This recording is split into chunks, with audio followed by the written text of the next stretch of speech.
ठीक है, चलिए आज का क्लास स्टार्ट करते हैं। तो सबसे पहले कुछ मैग्नेटिक फील्ड लाइन के बारे में देखेंगे, उसके बाद धीरे धीरे आगे बढ़ेंगे अपने अगले टॉपिक पे। ठीक है, तो मैग्नेटिक फील्ड लाइन के बारे में देखते हैं, कुछ प्रॉपर्टी देख लेते हैं मैग्नेटिक फील्ड लाइन का। फिर देखेंगे कि बार मैग्नेट में जो फील्ड लाइन होती है, मैग्नेटिक फील्ड लाइन, वो कैसे काम करती है, वो नॉर्थ से साउथ होती है कि साउथ से नॉर्थ की तरफ होती है, उसका डायरेक्शन क्या होता है।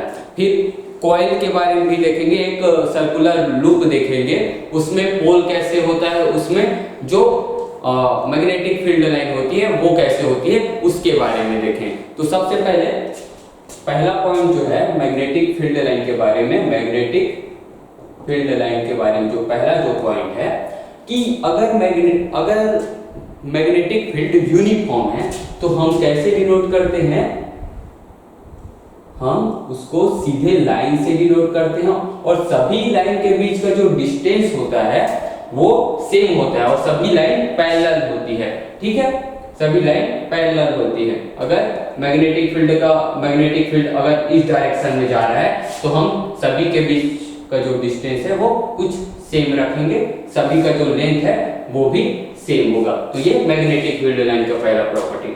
दूसरा प्रॉपर्टी क्या है कि अगर मैग्नेटिक फील्ड लाइन कुछ इस तरीके से है, कुछ इस तरीके से, तो आप देख सकते हैं कि कुछ पॉइंट ऐसा है जहां पे मैग्नेटिक फील्ड लाइन ज्यादा डेंस है और कुछ पॉइंट ऐसा है जहां मैग्नेटिक फील्ड लाइन कम डेंस है। जैसे कि यहां पर अगर देखूं तो मैग्नेटिक फील्ड लाइन डेंस है, ठीक है, और यहां पर देखूं तो यहां पे कम डेंस है। तो होगा क्या कि जो B1 में मैग्नेटिक फील्ड की जो वैल्यू है और जो B2 में मैग्नेटिक फील्ड की वैल्यू है, उसको अगर मैं कंपेयर करूं तो B1 की जो वैल्यू है वो ज्यादा होगी और B2 की जो वैल्यू है वो ज्यादा होगी B1 से, क्योंकि यहाँ पास जो है मैग्नेटिक फील्ड लाइन जो है वो ज्यादा डेंस है और यहाँ पर जो मैग्नेटिक फील्ड लाइन है वो कम डेंस है। तो होगा क्या, B2 ग्रेटर देन B1।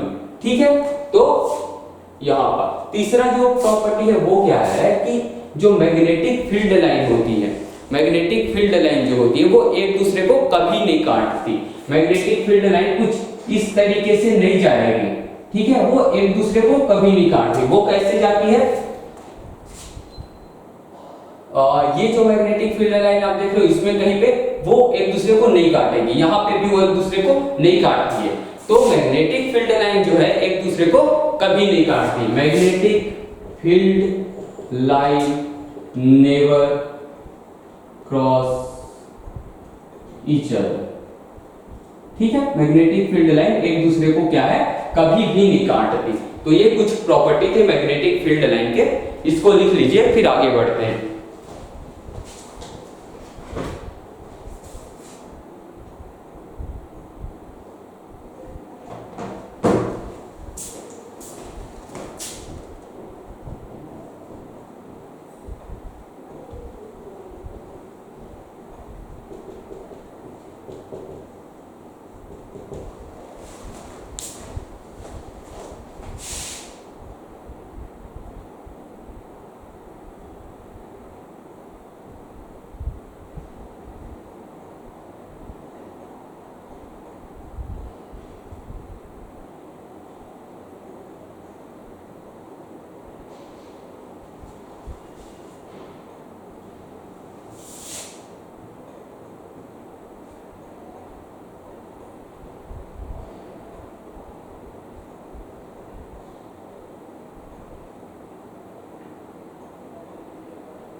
देखिए, अगर किसी पॉइंट पे अगर मैं कोई फील्ड लाइन पहले बना लेता हूं, ये अगर मैंने फील्ड लाइन बनाया है तो किसी पॉइंट पे कोई पॉइंट ले लेता हूं यहां, तो ये फील्ड लाइन बताती क्या है, ये फील्ड लाइन बताती है कि इस पॉइंट पे मैग्नेटिक फील्ड का डायरेक्शन कुछ इस डायरेक्शन में होगा, इसके टेंजेंट के डायरेक्शन में जो मैग्नेटिक फील्ड लाइन होती है, सॉरी मैग्नेटिक फील्ड का जो डायरेक्शन है इस पॉइंट में इसके टेंजेंट के डायरेक्शन में होगा। ठीक है,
चलिए ठीक है, आगे बढ़ते हैं। अब बार मैग्नेट का फील्ड लाइन कैसे होता है इसको देख लेते हैं।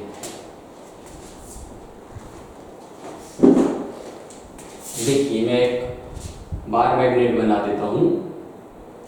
अब बार मैग्नेट है तो इसका दो पोल होगा, एक साउथ पोल एक नॉर्थ पोल। ठीक है, ये नॉर्थ पोल है, ये साउथ पोल है। अब फील्ड लाइन होगा क्या कि नॉर्थ पोल अगर ये है तो यहां से फील्ड लाइन कुछ इस तरीके से बाहर की ओर होगी, यहां से कुछ फील्ड लाइन आएगी और साउथ पोल में इंटर करेगी। यहां से कुछ फील्ड लाइन आएगी और साउथ पोल में इंटर करेगी।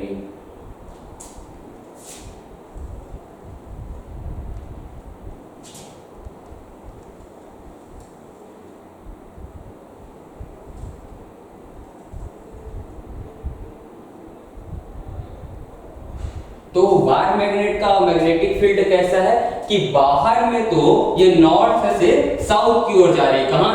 नॉर्थ टू साउथ का आउटसाइड। आउटसाइड ये कैसा है magnetic field line? North side से, नॉर्थ पोल से साउथ पोल की ओर जा रही है। जबकि अंदर में मैग्नेटिक बार के अंदर में क्या हो रहा है? साउथ टू नॉर्थ जा रही है, इनसाइड। ठीक है, तो मैग्नेटिक फील्ड लाइन क्या होता है? नॉर्थ टू साउथ होता है आउटसाइड मैग्नेटिक बार मैग्नेट के, और बार मैग्नेट के अंदर क्या होता है? South to north. Magnetic field line close loop में होती है। मैग्नेटिक फील्ड लाइन कैसी होती है? क्लोज लूप में होती है। अगर आप वो इलेक्ट्रिक फील्ड लाइन की बात करें तो वो क्लोज लूप में नहीं होता, वहां पे कोई मोनोपोल अलग से एग्जिस्ट करता था। ठीक है, तो वहां पे क्या होता था? Electric field line close loop नहीं बनाती थी। लेकिन यहां पे क्या है कि मैग्नेटिक जो पोल है वो अलग से मोनोपोल एग्जिस्ट नहीं करता, ये नॉर्थ और साउथ साथ में एग्जिस्ट करते हैं। तो यहां पर जो फील्ड लाइन बनती है वो क्लोज लूप के फॉर्म में होती है। ठीक है,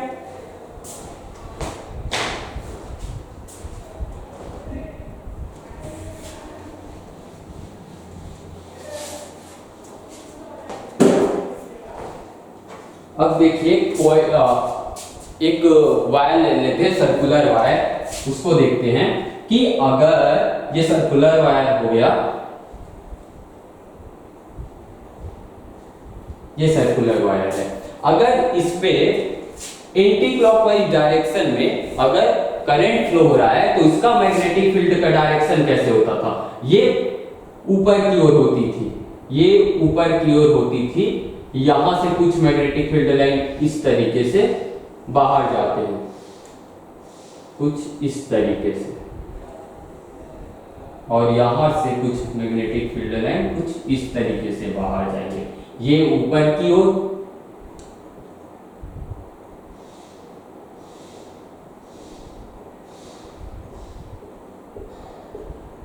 और यही अगर करंट का जो डायरेक्शन है क्लॉकवाइज हो जाए तो जस्ट ये अपोजिट हो जाएगा।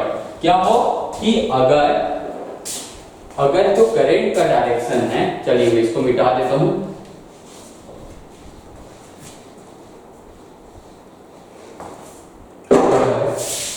करंट का जो डायरेक्शन है वो क्लॉकवाइज हो तो जो मैग्नेटिक फील्ड जो लाइन है वो उसका जो डायरेक्शन है वो नीचे की ओर होती है।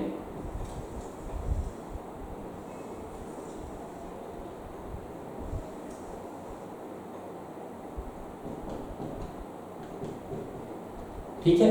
अब जब भी वायर में हम क्या करते हैं, वायर में जब भी सर्कुलर वायर में अगर हम करंट भेजें तो वो वहां पे मैग्नेटिक फील्ड प्रोड्यूस करता है। अगर यहाँ पे मैग्नेटिक फील्ड ये प्रोड्यूस कर रहा है तो ये सर्कुलर वायर भी कैसा बिहेव कर रहा है, मैग्नेट की तरह बिहेव कर रहा है। तो इसका जो मैग्नेटिक फील्ड होगा वो कैसा होगा, ये बिहेव करेगा इसका ऊपर का पार्ट साउथ की तरफ और नीचे का जो पार्ट है वो नॉर्थ की तरफ, और इसका जो ऊपर का पार्ट है वो बिहेव करेगा नॉर्थ की तरफ और नीचे का जो पार्ट है वो बिहेव करेगा साउथ की तरफ। ये अगर एक सर्कुलर वायर है, इसके ऊपर का पार्ट आधा पार्ट कैसे बिहेव करेगा, एक पोल की तरह, और जो नीचे का जो पार्ट है सर्कुलर वायर के वो कैसे बिहेव करेगा, दूसरे पोल की तरह। अब याद कैसे रखें, याद रखने का एक तरीका है कि जैसे कि मैं इस प्लेन में सर्कुलर वायर बना देता हूं, ये इस डायरेक्शन में करंट फ्लो हो रहा है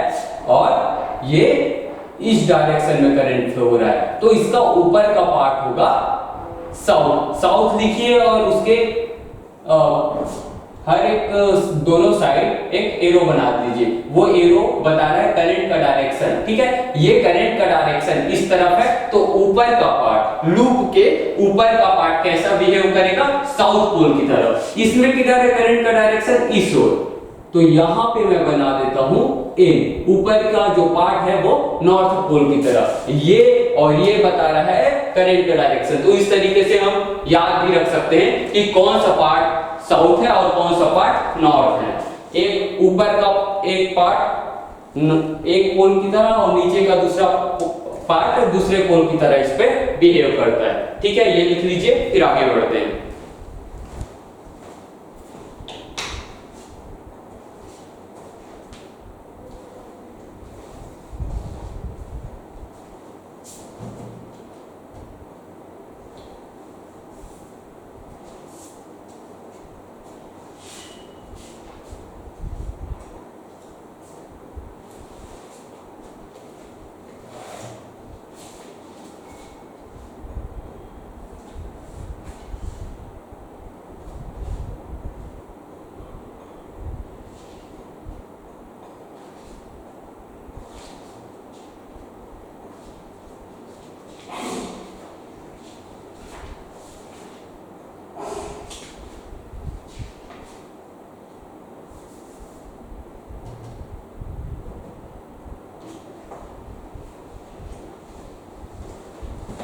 चलिए ठीक है, आगे बढ़ते हैं।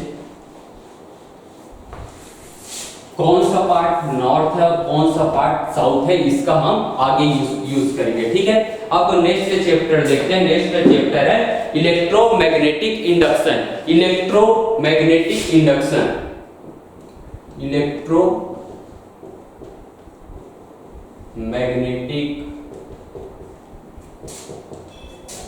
इंडक्शन। ठीक है, तो इलेक्ट्रोमैग्नेटिक इंडक्शन में हम देखते हैं, तो जैसे फैराडे साहब जो थे, फैराडे नाम के जो साइंटिस्ट थे, उन्होंने क्या सोचा कि हम जब किसी कॉइल पे करंट भेज रहे हैं तो मैग्नेटिक फील्ड प्रोड्यूस हो रहा है, तो उन्होंने जस्ट अपोजिट सोचने की कोशिश की। उन्होंने क्या किया, उन्होंने जो कॉइल है उसको मैग्नेटिक फील्ड में रख दिया, ये देखने के लिए कि क्या मैग्नेटिक फील्ड में रखते हैं तो उस वायर पे कोई करंट फ्लो होता है क्या। ठीक है, तो उन्होंने अलग अलग एक्सपेरिमेंट ट्राई किया और सालों बाद उनको सफलता मिली। अब देखते हैं कि किसी कॉइल में कैसे करंट फ्लो होता है मैग्नेटिक फील्ड के कारण, इसको देखते हैं। ठीक है, तो चलिए, ये एक कॉइल है। ठीक है, इस पे मैं एक गैल्वेनोमीटर लगा देता हूं जो कि मुझे डायरेक्शन बताएगा कि करंट का डायरेक्शन किधर है। ठीक है, अब उन्होंने मैग्नेट का यूज किया। जब उन्होंने मैग्नेट को यहाँ पे रोक के रखा था। अभी मैं मैग्नेट के नॉर्थ पोल या साउथ पोल के बारे में बात नहीं कर रहा हूँ, अभी आगे चल के बात करेंगे कि कौन सा साइड किधर हो तो क्या फर्क पड़ता है, ठीक है। अभी बस मैं एक मैग्नेट की बात कर रहा हूँ, सामने कोई कॉइल है, ठीक है, और वो सर्किट के साथ लगा हुआ है। तो देखते हैं कि कॉइल में क्या इफेक्ट पड़ता है। अगर मैग्नेट यहाँ पे रखा हो और इसका जो स्पीड है वो 0 हो, ये वहां से मूव नहीं कर रहा हो, इसमें कोई मोशन नहीं हो, तो जो हम गैल्वेनोमीटर में जो देखेंगे कि इसका नीडल जो है वही का वही रहता है, कोई रोटेट नहीं करता। इसका मतलब क्या है, इस पे कोई करंट फ्लो नहीं हो रहा है। दूसरा जो चीज है वो अगर देखें कि अगर हम मैग्नेट को अगर मूव करवाएं, चलिए इसको पहले मैं इधर इसके पास लाता हूं, मैग्नेट के पास, कॉइल के पास मैग्नेट तो क्या होगा, हम देखेंगे कि इसमें हल्की सी जो करंट है वो फ्लो होगी। क्या हुआ, मैग्नेट को जब मैंने पास लाया तो क्या हुआ, इस पे हल्की सी जो करंट है वो फ्लो हुई, ठीक है। अब एक और काम करता हूं, ये रहा कॉइल, अब उसी मैग्नेट को मैं अपोजिट डायरेक्शन पे मूव करवाता हूं, मैं इसको इधर मूव करवाता हूं, तो क्या देखा गया कि जो करंट है वो फ्लो तो हुई लेकिन इसके जस्ट अपोजिट। ये जो मैग्नेट है उसको ऐसा का ऐसा रखा गया, जो पोल हमने इधर रखा था उसको इधर ही रखे, जो पोल हमने इधर रखा था उसको इधर ही रखे। तो एक बार जो करंट का डायरेक्शन था, इसमें जो करंट का डायरेक्शन था उसके जस्ट अपोजिट इसमें करंट इंड्यूस्ड हुआ, उसके अपोजिट डायरेक्शन में यहाँ पे करंट इंड्यूस्ड हुआ, ठीक है। अब आगे देखते हैं हम मैग्नेटिक फ्लक्स के बारे में। अब इसका कारण जानेंगे हम कि भाई ऐसा करंट फ्लो हो रहा है तो क्यों हो रहा है, ठीक है। लेकिन उसके पहले देखते हैं मैग्नेटिक फ्लक्स के बारे में, ठीक है। उसके बाद हम इन चीजों को समझ पाएंगे कि ऐसा हो रहा है तो क्यों हो रहा है, ठीक है। इसको लिख लीजिए, फिर देखते हैं आगे।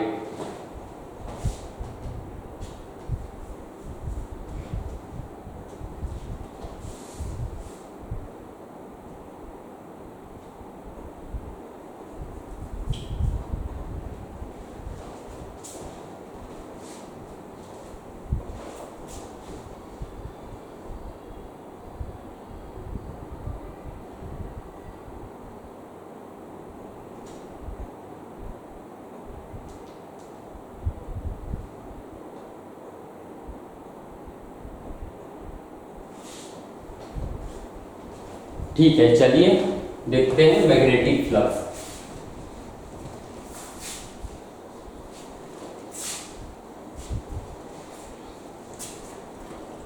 तो समझिए कि मैग्नेटिक फील्ड लाइन इस डायरेक्शन से इधर आगे कैमरे की ओर आ रही है, ठीक है।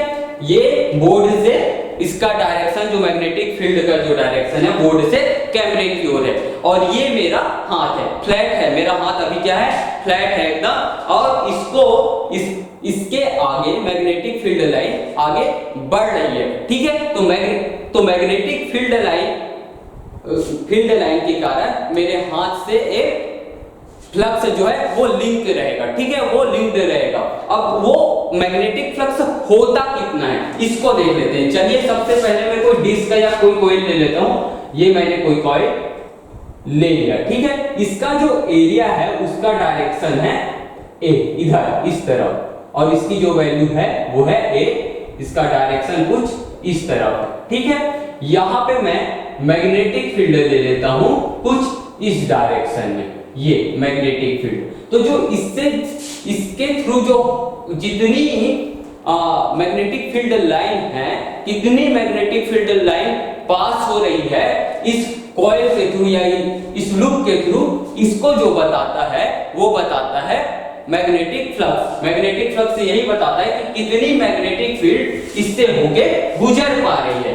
उसको हम लिख देते हैं phi equal to B dot A का डॉट प्रोडक्ट, ठीक है। बी और ए का जो डॉट प्रोडक्ट है वो बताता है मैग्नेटिक फ्लक्स को। इसको मैं लिख सकता हूं बी ए कॉस थीटा। कॉस थीटा क्या है, ये थीटा क्या है, बी और ए के बीच का एंगल है। ठीक है, अब मेरा हाथ जो था वो फ्लैट था, इससे जो magnetic flux magnetic field line जो है वो पास हो रही है। मेरा हाथ फ्लैट था तो दिक्कत कुछ नहीं था, एरिया का जो डायरेक्शन था वो इसी ओर है। अब मैं अपने हाथ को हल्का सा मोड़ लेता हूं, ठीक है, कुछ इस तरीके से। अब मेरा हाथ फ्लैट नहीं, ये थोड़ा कर्व्ड है। ठीक है, तो क्या होगा, इस पॉइंट पे देखूं तो एरिया का डायरेक्शन तो इधर है, लेकिन इस पॉइंट पे देखूं तो क्या है, एरिया का डायरेक्शन इधर है। इस पॉइंट पे देखूं तो एरिया का डायरेक्शन इधर है, इस पॉइंट पे देखूं तो एरिया का डायरेक्शन इधर है। अब हर एक पॉइंट पे एरिया का डायरेक्शन जो है अलग अलग हो गया। ठीक है, मैग्नेटिक फील्ड का डायरेक्शन तो सेम इसी तरफ है, लेकिन एरिया का जो डायरेक्शन है वो अलग अलग हो गया। तो इस कंडीशन में क्या करते हैं, हर एक पॉइंट के लिए एक स्मॉल एरिया लेते हैं और वहां पे हम फाई निकालने की कोशिश करते हैं उसके लिए। ठीक है, और उसको सबको ऐड कर देते हैं। दूसरे वर्ड में कहूं तो phi equal to integration of B dot dA. DA क्या है, स्मॉल एरिया एलिमेंट। तो हम अलग अलग पॉइंट पे हमने क्या किया, फाई निकाला उसके लिए और उसको टोटल ऐड कर दिया। तो उसके लिए जो बन जाएगा वो बनेगा फार्मूला ये। ठीक है, integration of B dot dA. ठीक है, तो ये था हमारा मैग्नेटिक फ्लक्स।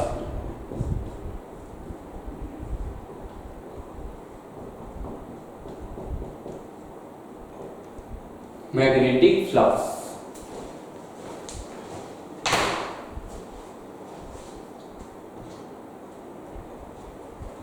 जो मैग्नेटिक फ्लक्स का जो एसआई यूनिट होता है वो होता है वेबर। ठीक है, और यहीं से आता है मैग्नेटिक फ्लक्स का जो एसआई यूनिट होता है वो होता है वेबर। यहां से हम देख सकते हैं कि जो बी का जो यूनिट है, यूनिट ऑफ बी जो हो जाएगा वो हो जाएगा वेबर पर मीटर स्क्वायर। ठीक है, और ये है SI unit of flux, SI unit of magnetic flux वो होता है वेबर। और यही सीजीएस यूनिट होता है मैक्सवेल। सीजीएस इसका यूनिट होता है मैक्सवेल। ठीक है, इसको डब्ल्यू से डिनोट करते हैं वेबर को, और इसको डिनोट करते हैं एम एक्स से। ठीक है, मैक्सवेल को डिनोट करते हैं एम एक्स से।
ठीक है, चलिए आगे बढ़ते हैं।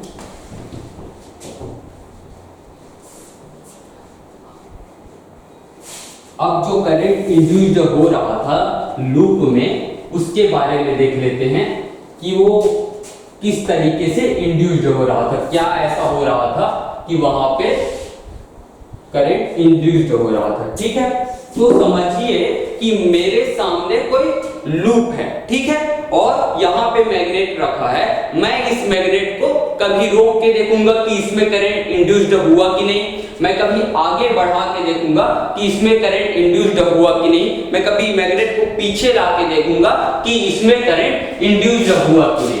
ठीक है, तो ये रहा लूप, ठीक, ये रहा लूप, ये रहा लूप। चलिए मैं यहाँ पे सामने एक मैग्नेट रख देता हूं, ये साउथ पोल बोल देता हूं, इसको नॉर्थ, ये हो गया साउथ पोल, ये हो गया नॉर्थ पोल, ये हो गया साउथ पोल, ये हो गया नॉर्थ पोल। जब मैं इसको यहाँ पे रोक के रखता हूँ, ठीक है, यहाँ पे इस पे कोई मोशन नहीं हो रहा है, तो इस पे भी कोई करंट फ्लो नहीं हो रहा है, ठीक है। लेकिन जब मैं इसको आगे बढ़ाता हूं, ठीक है, इस डायरेक्शन में, तब हम देखते हैं कि इसमें करंट फ्लो हो रहा है। क्या हो रहा है, इसमें करंट फ्लो होना शुरू हो जाता है, यहाँ पे एक इंड्यूस्ड करंट फ्लो होना शुरू हो जाता है। इसको अगर मैं इस डायरेक्शन में मूव करवाऊं तो हम देखते हैं कि इस वाले लूप में भी इंड्यूस्ड करंट फ्लो हो जाता है। तब फैराडे ने निष्कर्ष निकाला कि भाई ऐसा क्या हो रहा है, तो फैराडे ने निष्कर्ष निकाला कि यहाँ पे जब इस केस में क्या हो रहा है कि जो मैग्नेटिक फ्लक्स है उसमें कोई चेंज नहीं आ रहा है, लूप से लिंक्ड जो मैग्नेटिक फ्लक्स है उसमें कोई चेंज नहीं आ रहा है, तो यहाँ पे कोई करंट फ्लो नहीं हो रहा है। यहाँ पे जो लूप से लिंक जो मैग्नेटिक फ्लक्स है उसमें चेंज आ रहा है, इस केस में भी और इस केस में भी जो लूप से लिंक जो मैग्नेटिक फ्लक्स है उसमें चेंज आ रहा है। यही कारण है कि इसमें इंड्यूस्ड करंट जनरेट हो रहा है, इंड्यूस्ड करंट फ्लो होने लगा है, ठीक है। तो इस बेसिस पे फैराडे ने दो लॉ दिए, ठीक है, दो लॉ दिए। देखते हैं उस लॉ के बारे में कि क्या है दोनों लॉ।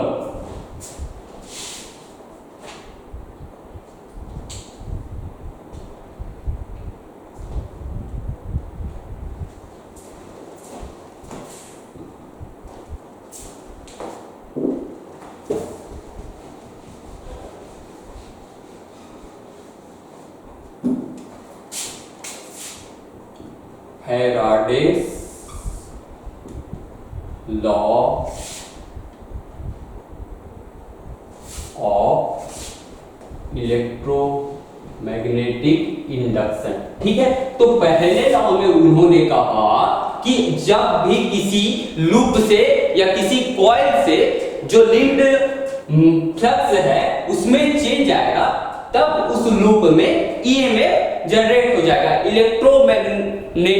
इलेक्ट्रोमोटिव जो फोर्स है वो जनरेट हो जाएगा। क्या कि जब भी चेंज इन फ्लक्स, ठीक है, तब इंड्यूस्ड ईएमएफ जनरेट हो जाएगा, इंड्यूस्ड ईएमएफ जनरेट हो जाएगा, इलेक्ट्रोमोटिव फोर्स, ठीक है। और इस इलेक्ट्रोमोटिव फोर्स के कारण, इस ईएमएफ के कारण उस लूप में इंड्यूस्ड करंट भी जनरेट हो जाएगा, ठीक है। अब दूसरा जो लॉ दिया उन्होंने, क्या दिया कि भाई ठीक है, फाइल में चेंज हो रहा है और ईएमएफ आ रहा है, लेकिन दोनों में रिलेशन कैसा है, तो उन्होंने कहा ईएमएफ जो है वो प्रोपोर्शनल है डी फाई बाई dt में, इतने टाइम में फाई में कितना चेंज हो रहा है उसके प्रोपोर्शनल है ये e। इसी को अगर मैं इक्वल कर दूं तो आता है d फाई बाई dt। अब ये माइनस क्यों आया, ये आया लेंज लॉ के कारण। लेंज लॉ क्या है ये हम देखेंगे, ठीक है। तो यहां तक कि जब भी चेंज होगा फाई में मैग्नेटिक फ्लक्स में, तब वहां पे इंड्यूस्ड ईएमएफ आ जाएगा और इंड्यूस्ड ईएमएफ के कारण वहां पे इंड्यूस्ड करंट होगा, ठीक है। अब दोनों में रिलेशन क्या है कि फाई में चेंज जो हो रहा है टाइम के साथ वो इक्वल होता है ईएमएफ के, ठीक है। अब यहाँ पे जो ईएमएफ दिख रहा है इलेक्ट्रोमोटिव फोर्स, यहाँ पे शब्द है फोर्स का, लेकिन ये कोई फोर्स नहीं है, ठीक है, कंफ्यूज मत होना नाम से, ये कोई फोर्स नहीं है, ये एक तरह का पोटेंशियल है, समझो पोटेंशियल से हल्का सा डिफरेंस है, लेकिन उसी तरह का चीज है, ये कोई फोर्स नहीं है, फोर्स से कंफ्यूज मत करना, ठीक है। तो E हो प्रोपोर्शनल होता है d phi by dt के। अब हम लेंज लॉ देखेंगे। लेंज लॉ क्यों देखेंगे? अभी तक हमको पता था कि हम जब मैग्नेट को पास ले जाते हैं या मैग्नेट को दूर ले जाते हैं लूप से, तो लूप में क्या हो जाता है, इंड्यूस्ड करंट पैदा हो जाता है। क्यों पैदा होता है भाई? क्योंकि जो फ्लक्स है, जो लूप से लिंक्ड जो फ्लक्स है उसमें चेंज हो रहा है, और जैसे ही उससे लिंक्ड जो फ्लक्स है उसमें चेंज होगा, ईएमएफ इंड्यूस्ड हो जाएगा, और ईएमएफ इंड्यूस्ड होने के कारण वहां पे इंड्यूस्ड करंट भी जनरेट हो जाएगा, ठीक है। तो आगे देखते हैं लेंज लॉ, पहले इसको लिख लीजिए, फिर हम देखेंगे लेंज लॉ को।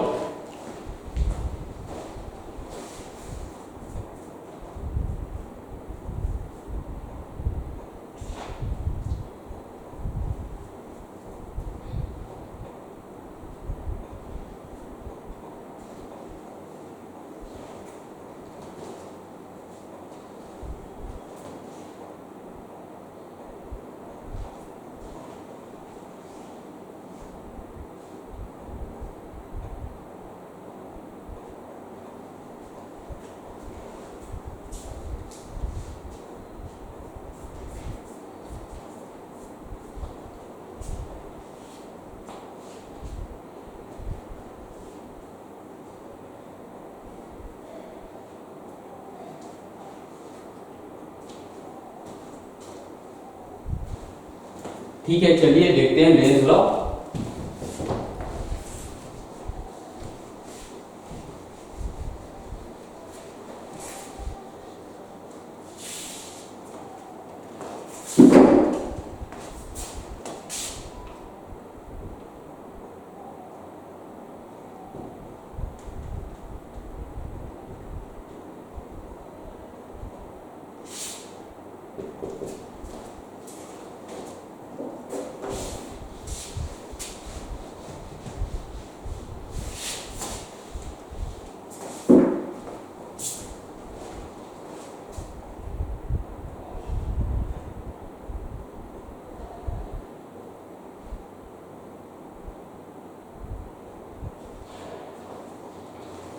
ठीक है, तो जो लूप है उसमें क्या प्रोड्यूस हो रहा था, उसमें क्या इंड्यूस्ड हो रहा था, उसमें इंड्यूस्ड करंट जनरेट हो रहा था।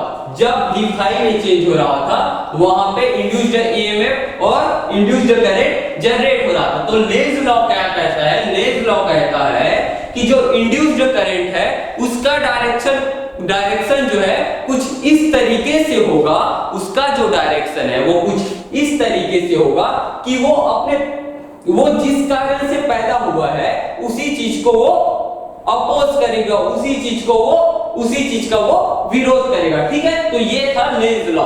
लेंज लॉ क्या बोलता है कि करंट का जो डायरेक्शन है, इंड्यूस्ड करंट का जो डायरेक्शन है इस तरीके से होगा कि वो जिस कारण से पैदा हुआ है उसी चीज को अपोज करेगा।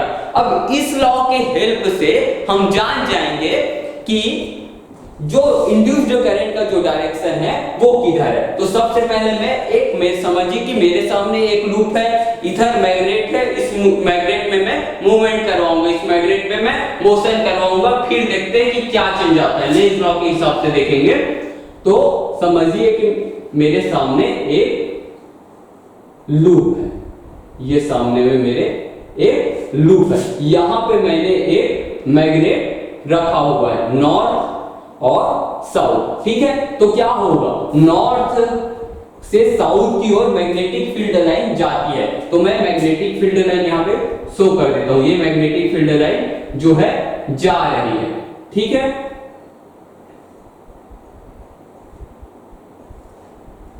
ये मैग्नेटिक फील्ड लाइन जो है जा रही है, ठीक। एक और लूप बना देता हूं ताकि समझ सके, यहां पे भी ये साउथ ये नॉर्थ, इससे होके मैग्नेटिक फील्ड लाइन जा रही है।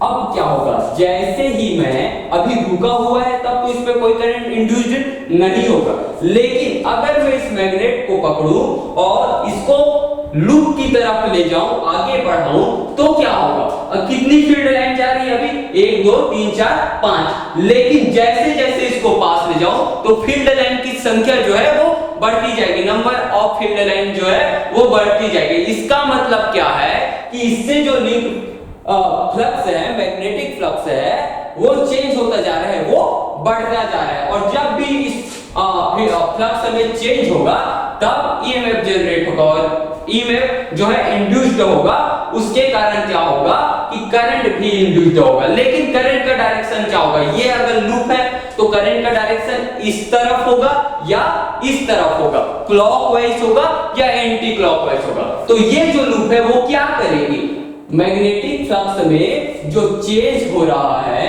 मैग्नेटिक फ्लक्स में जो चेंज हो रहा है उसी का विरोध करेगी, उसी को अपोज करेगी। वो नहीं चाहेगी कि मैग्नेटिक फ्लक्स में चेंज हो, ये था अपना फार्मूला, वो नहीं चाहेगी कि मैग्नेटिक फ्लक्स में चेंज हो।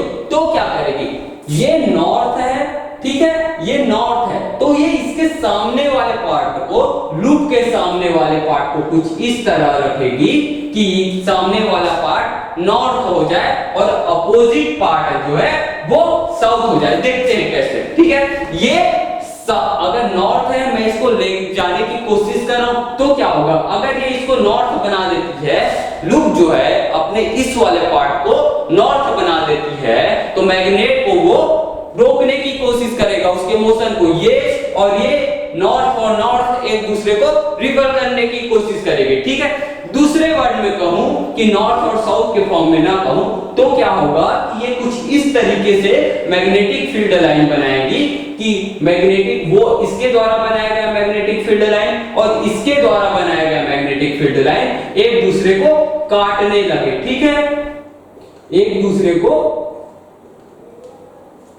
हाँ, अगर इधर इसके कारण फील्ड लाइन है तो क्या करेगा ये, इसके कारण जो फील्ड लाइन है उसका डायरेक्शन कुछ इस तरीके से होगा, ठीक है। अगर इसका डायरेक्शन कुछ इस तरीके से है, या मैं बोलूं कि सामने वाला पार्ट है जो है नॉर्थ है और पीछे वाला जो लूप का पार्ट है वो साउथ है, तो यहां से हम जान सकते हैं कि जो करंट फ्लो होगा उसका डायरेक्शन कैसे होगा, फील्ड लाइन, लूप के कारण जो फील्ड लाइन है, इंड्यूस्ड करंट के कारण जो फील्ड लाइन है वो आ रही है उस डायरेक्शन से मेरी हो, ठीक है। तो जो इंड्यूस्ड करंट है उसका डायरेक्शन होगा मेरे लिए एंटी क्लॉकवाइज, इधर इस तरीके से कुछ, ठीक है, कुछ इस तरीके से, ठीक। अब इस पे देखते हैं, यहां पे मैं क्या कर रहा हूं कि मैग्नेट को इस लूप से दूर ले जाने की कोशिश कर रहा हूं, दूर ले जाने की कोशिश करूंगा तो क्या होगा, मैग्नेटिक फाई में चेंज होगा, ठीक है। और जैसे इसमें चेंज होता है यहां पे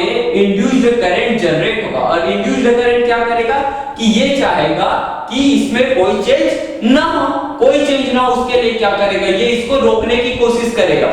अगर इधर आ रहा है तो ये चाहेगा कि ये इसको अट्रैक्ट करके उधर ले जाए, तो ये अपने आप को, इस पार्ट को, मेरी तरफ वाले पार्ट को लूप का साउथ पोल बना देगा और उस अपोजिट पार्ट को, उस तरफ के पार्ट को नॉर्थ बना दिया। या दूसरे शब्दों में कहूं कि मैं जब इसको इधर लाता हूं तो फील्ड लाइन जो इसको क्रॉस कर रही है उसकी number, field line, number of field line से उसकी नंबर कम होना शुरू हो जाती है। तो ये क्या करेगी कि field line, number of field line है उसको कांस्टेंट रखने की कोशिश करेगी, ठीक है, ताकि फाई में चेंज ना हो, ठीक है। तो फील्ड लाइन इसका किस तरफ होगा, कुछ इस तरफ होगा, ठीक है। इसका जो फील्ड लाइन है कुछ इस तरफ होगा। अगर फील्ड लाइन इस तरफ है तो करंट किस तरफ होगा, इस तरफ होगा, कुछ इस तरीके से, मेरे लिए क्लॉकवाइज डायरेक्शन में होगा, ठीक है, मेरे लिए क्लॉकवाइज डायरेक्शन में होगा इंड्यूस्ड करंट, ठीक है। तो ये था लेंज लॉ, और लेंज लॉ का यूज करके हम जान सकते हैं कि भाई इंड्यूस्ड करंट का जो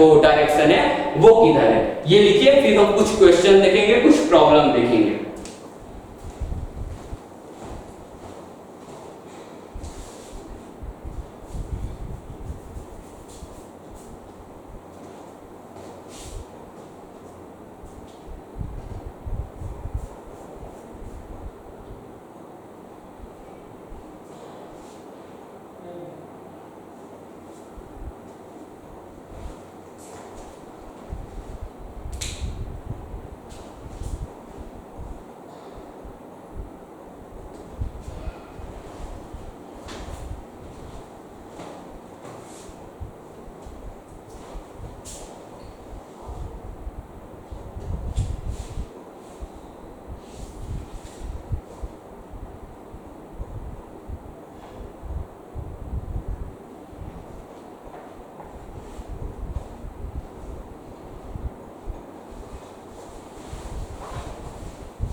ठीक है, चलिए देखते हैं, कुछ क्वेश्चन देख लेते हैं।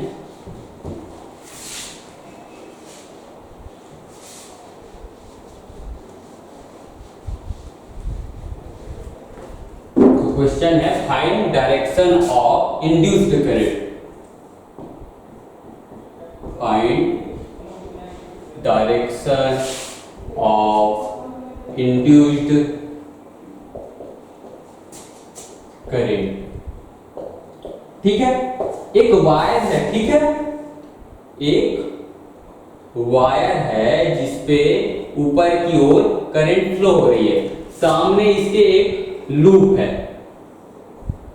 ठीक, और ये जो लूप है वो कुछ इस डायरेक्शन में आगे बढ़ रहा है, किसी वेलोसिटी से, किसी स्पीड से। तो हमें बताना है कि इस पे जो इंड्यूस्ड करंट है उसका जो वैल्यू है, उसका जो डायरेक्शन है वो किधर होगा, ठीक है, क्लॉकवाइज होगा या एंटी क्लॉकवाइज। ये एक वायर है, इस पे आई करंट फ्लो हो रही है, तो इस पे जो इंड्यूस्ड करंट होगा उसका हमें डायरेक्शन बताना है।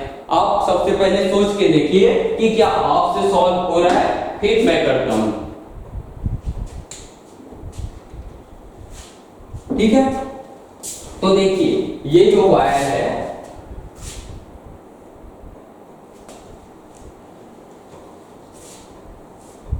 इस पे कोई करंट फ्लो हो रहा है, ये लूप है जो इधर इस तरफ किसी स्पीड v से जा रही है। तो सबसे पहले कि भाई इसमें इंड्यूस्ड करंट क्यों आएगा, इंड्यूस्ड करंट क्यों आएगा, ये है वायर। अब वायर में करंट फ्लो हो रहा है तो क्या होगा, इसके आसपास मैग्नेटिक फील्ड जनरेट हो जाएगी, ठीक है। और पास में क्या होता है, इसके पास में वायर के कारण इसके पास में जो मैग्नेटिक फील्ड वो है, मैग्नेटिक फील्ड की जो वैल्यू है वो ज्यादा होगी, और जैसे जैसे हम दूर जाते जाएंगे मैग्नेटिक फील्ड की जो वैल्यू है वो कम होती जाएगी। अब मैं क्या कर रहा हूं कि इस लूप को इससे दूर ले जा रहा हूं। तो हो क्या रहा है कि जो फ्लक्स है उसमें चेंज आ रहा है, उसमें टाइम के साथ चेंज आ रहा है, और जैसे ही फ्लक्स में चेंज आएगा तो इसमें क्या होगा, इंड्यूस्ड करंट जनरेट हो जाएगा, इंड्यूस्ड करंट आ जाएगा, ठीक है। अब मुझे देखना है कि इंड्यूस्ड करंट का डायरेक्शन किधर है, ठीक है। तो ये अगर करंट है तो इसके कारण मैग्नेटिक फील्ड राइट साइड किधर होगी, तो इसके कारण जो मैग्नेटिक फील्ड का जो डायरेक्शन होगा वो अंदर की ओर होगा, ठीक है। मैग्नेटिक फील्ड लाइन का जो डायरेक्शन है वो अंदर की ओर होगा।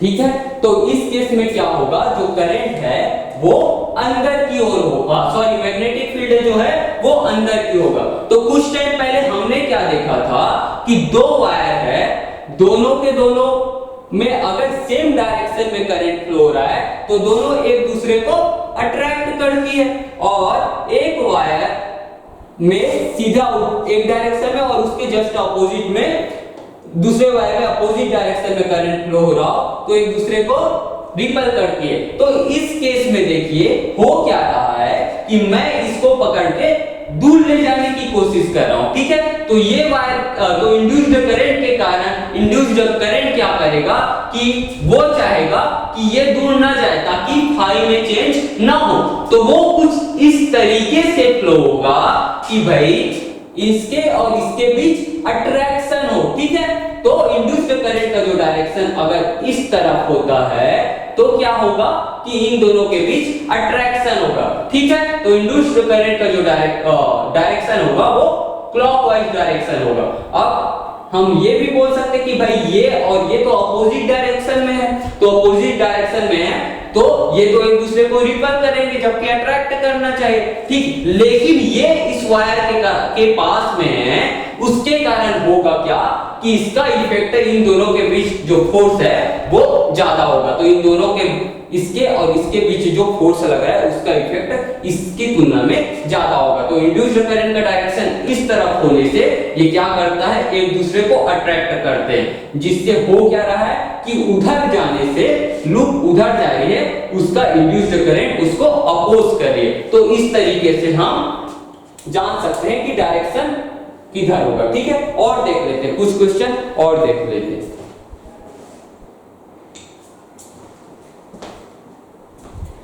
चलिए ये पहला था मान लेते हैं, अब दूसरा देख लेते हैं। ये एक लूप है, ये दूसरा लूप है, ये तीसरा लूप है, कुछ इस तरीके से, ठीक है, कुछ इस तरीके से। इस पे करंट आई कुछ इस डायरेक्शन में फ्लो हो रही है, ठीक है, और ये मूव कर रही है, इसको पकड़ के हम इसको आगे की ओर इस डायरेक्शन में लाने की कोशिश करें किसी स्पीड v से। तो होगा क्या कि जैसे जैसे ये इधर आएगी तो इसके और इसके, इन दोनों के ही इससे जो लिंक्ड मैग्नेटिक फ्लक्स है, इनसे जो लिंक्ड मैग्नेटिक फ्लक्स है उसमें चेंज आएगा। चेंज आएगा तो होगा क्या कि दोनों में इंड्यूस्ड करंट आ जाएगी। अब इंड्यूस्ड करंट आएगी तो इंड्यूस्ड करंट का डायरेक्शन किधर है, होगा क्या कि ये इससे दूर जा रही है, दूर जा रही है, तो ये क्या करेगा, ये ट्राई करेगा कि ये इसको पास में रखे। तो दोनों में सेम डायरेक्शन में अगर करंट जाएगा तो क्या होगा, ये इसको अट्रैक्ट करेगा, ठीक है। तो इसमें जो डायरेक्शन है कुछ इस इस तरफ, और इसमें क्या होगा, आई इंड्यूस्ड, इसमें क्या होगा, ये इस तरफ आ रहा है तो ये चाहेगा कि भाई ये उस तरफ जाए, ठीक है। तो इसमें जो डायरेक्शन है वो क्या होगा, इसमें जो डायरेक्शन है वो इसके अपोजिट होगी, ठीक है। ये लिख लीजिए, फिर आगे बढ़ते हैं।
ठीक है, चलिए तीसरा जो क्वेश्चन है वो देख लेते हैं। तीसरा कोई क्वेश्चन देख लेते हैं।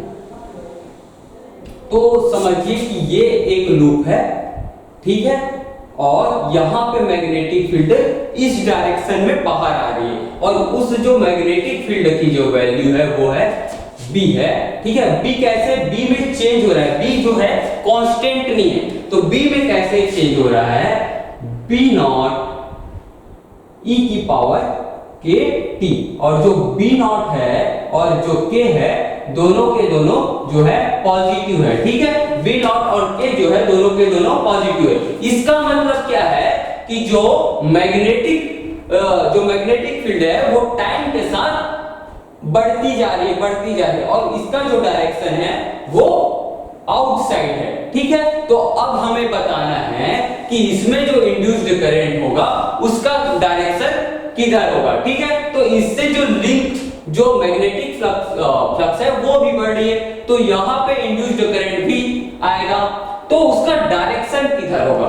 अगर मैग्नेटिक फील्ड इस डायरेक्शन में बढ़ती जा रही है, इसकी वैल्यू बढ़ती जा रही है, तो इंड्यूस्ड करंट ऐसे डायरेक्शन में मैग्नेटिक फील्ड प्रोड्यूस करेगा जिससे ये जो मैग्नेटिक फील्ड है बढ़ रही है वो कम हो जाएगा। अगर ये मैग्नेटिक फील्ड इस डायरेक्शन में बढ़ रही है, ठीक है, इसकी वैल्यू जो है वो बढ़ती जा रही है और ये इस डायरेक्शन में है, तो इंड्यूस्ड करंट कुछ इस तरीके से होगा कि वो मैग्नेटिक फील्ड प्रोड्यूस करे और उसका जो डायरेक्शन है इसके जस्ट अपोजिट हो। अपोजिट हो मतलब अंदर की ओर हो, ठीक है। तो अगर इंड्यूस्ड करंट का डायरेक्शन जो है क्लॉकवाइज हो जाए, तब ये जो मैग्नेटिक फील्ड जो प्रोड्यूस करेगी वो होगा अंदर की ओर, ठीक है। तो इंड्यूस्ड करंट ने यहां क्या किया, इसने अपोज किया उस कारण को जिसके कारण वो पैदा हुआ था, ठीक है। तो आज का अपना टॉपिक बस इतना ही था, अगला टॉपिक देखेंगे कल, ठीक है। आज का क्लास बस इतना ही था।